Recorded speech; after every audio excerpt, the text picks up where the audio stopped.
বাংলাদেশ দূতাবাস মাঝখানে যায়, দেখেন সেখানের ভিতরে অবস্থা, দেখেন কত মানুষ, অনেক মানুষ, এখানে বসার কোনো স্থান নাই। দেখেন এসিটা খারাপ, গরম হাওয়া দিচ্ছে। দেখেন পানির কুলারটা দেখেন, একটা খারাপ আরেকটাতে গরম পানি আসে। এখানে অনেক মানুষ, বসার জায়গা নাই। যে বাংলাদেশের পতাকা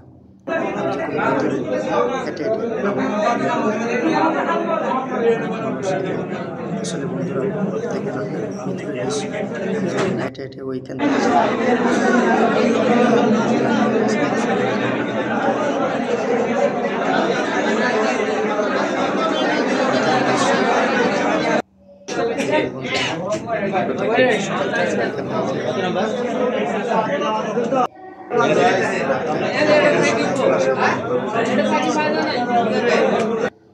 এখানে বসার কোনো জায়গা নেই, এসি খারাপ।